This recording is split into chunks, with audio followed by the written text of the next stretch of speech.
Bonjour et bienvenue dans cette nouvelle édition de la parenthèse immobilière. Aujourd'hui, nous sommes à Plessis-Robinson et nous allons à la rencontre d'Anne Boucaud qui a monté sa propre agence digitale il y a un peu plus de 2 ans. J'aimerais en savoir un peu plus à ce sujet. C'est parti. Bonjour Anne.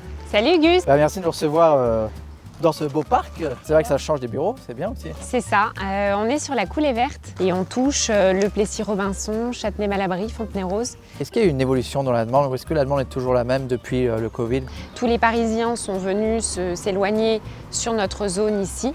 Avec une vraie demande pour tout ce qui concerne les jardins, les terrasses et tous les aspects extérieurs.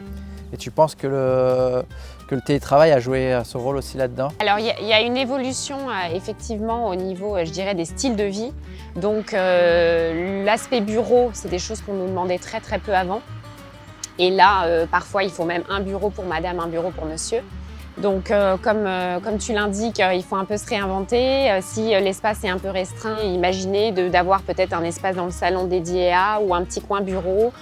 Sur des biens, parfois, réfléchir aussi sur des maisons à des extensions possibles. Qu'est-ce qui te différencie d'une agence, d'une autre agence? J'ai choisi d'être complètement digital parce que autant le client, c'est très important de le voir en contact physique, autant tout ce qui concerne la digitalisation est très intéressante aujourd'hui. Donc tout ce qui va concerner les visites vidéo, c'est un gain de temps pour tout le monde. Ça permet de bien filtrer et de se rendre compte de ce qu'on va visiter. Et je suis entourée de partenaires que j'ai sélectionnés. Est-ce que tu n'as pas des petites anecdotes rigolotes par rapport à ton métier? Une fois, en rendez-vous, c'était des clients qui revisitaient une maison où ils avaient un véritable coup de cœur et monsieur a demandé madame en mariage. Alors j'étais complice, mais il a demandé en mariage dans le jardin. Ouais, c'est pas mal. C'est un beau métier aussi. Hein. Voilà, c'est l'intérêt aussi de suivre les clients sur des projets de vie parce qu'après on a aussi, on assiste à des... La consécration, le mariage. Exactement. Dans le lieu de vie. Merci beaucoup. Eh ben merci à toi Gus. Un grand merci Anne pour ton expertise et ses précieux conseils. Maintenant on retrouve Marcos, architecte. Il a une petite surprise pour nous.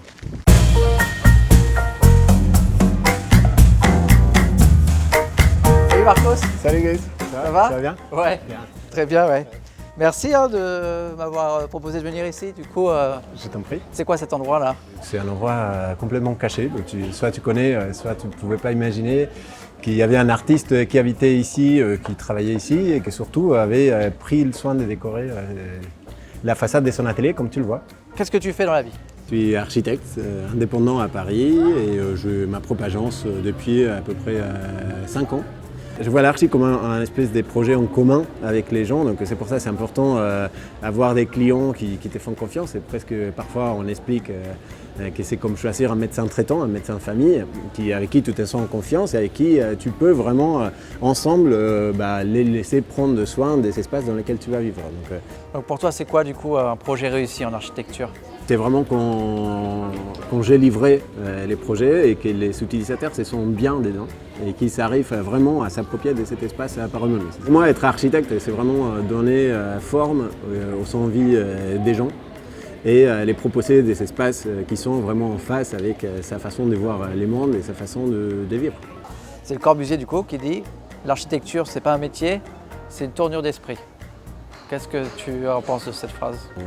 Ça prend beaucoup de temps déjà, il y a beaucoup d'enjeux dans ce qu'on fait, mais surtout c'est passionnant, comme je disais, parce que tu travailles avec les envies des gens. Donc tu donnes forme aux envies des gens et c'est très rapidement tu te sens pris par ça et ton esprit en fait c'est rempli des envies que tes clients peuvent avoir et tout de suite tu te mets à sa place si tu fais bien ton métier. Donc évidemment, pour moi c'est un métier mais c'est un plaisir aussi de le faire. Merci beaucoup Marcos. Je t'en prie, c'est un plaisir. Ouais, merci pour ton expérience, ton expertise. J'espère à très vite. Très bien. Peut-être sur À un bientôt. chantier. Merci, au revoir. À bientôt. Pour conclure mon cher Jean-Côme, je pense que le rêve d'un architecte, c'est de réussir à faire rentrer le soleil dans la maison. S'il y arrive, c'est comme ça qu'on touche le cœur des gens. Bonne journée.